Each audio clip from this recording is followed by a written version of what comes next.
During the 1980s, AI had been reigned due to an expansion of algorithmic toolkit and a boost of funds. John Hopfield and David Romerhart were the front-runners who popularized deep learning techniques which allowed computers to learn using experience. Edward Feigenbaum introduced expert systems which mimic the decision-making process of a human expert. The program would ask an expert in a field how to respond in a given situation, and once this was learned for mainly every situation, non-experts could receive advice from the program.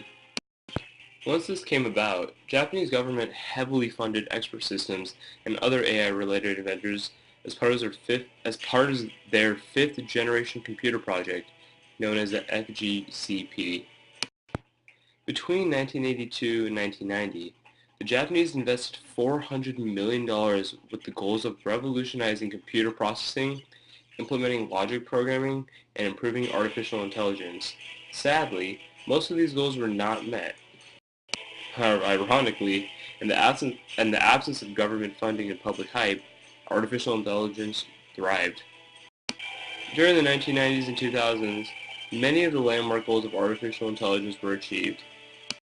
In 1997, Garry Kasparov, a world chess champion, was defeated by IBM's Deep Blue, a chess-playing program marking the first time a reigning world chess champion lost to a computer, which was a major step in the development of artificial intelligence.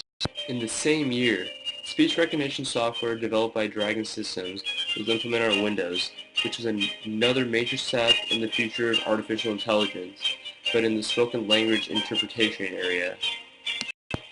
Human emotion could even be detected, shown by Kismet, a robot developed by Cynthia Breazeal that can recognize and display emotions.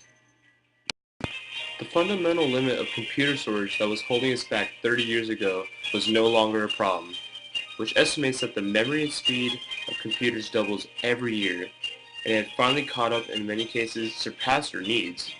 This also explains how IBM's Deep Blue was able to defeat Garry Kasparov in 1997 in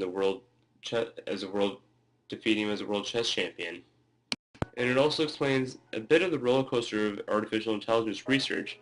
We saturate the capabilities of artificial intelligence to the level of our current computational power, such as computer storage and processing speed, and then wait for Moore's Law to catch up again. For those of you that forgot what Moore's Law is, it's basically the overall processing power for computers will double every 2 years. We live in the age of big data, quote unquote, an age in which we have the capacity to collect huge sums of information too cumbersome for a person to process.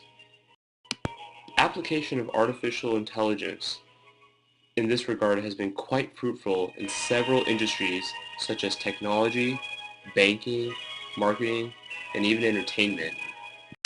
Even if algorithms don't improve much, big data and massive computing simply allow artificial intelligence to learn through brute force. Breakthroughs in computer science, mathematics, or neuroscience all serve as potential outs through the ceiling of Moore's Law. AI language seems to be the next big thing and is currently being used. Phone calls you make to companies have voice operators that understand voice commands. Even self-driving cars we see nowadays are still already out there, but currently still in the works of actually becoming safe, as we've seen with Uber, and I believe even Lyft had some issues with their self-driving cars too. But we can already see that it's still out there in the world, and that we can see where our generation is heading towards.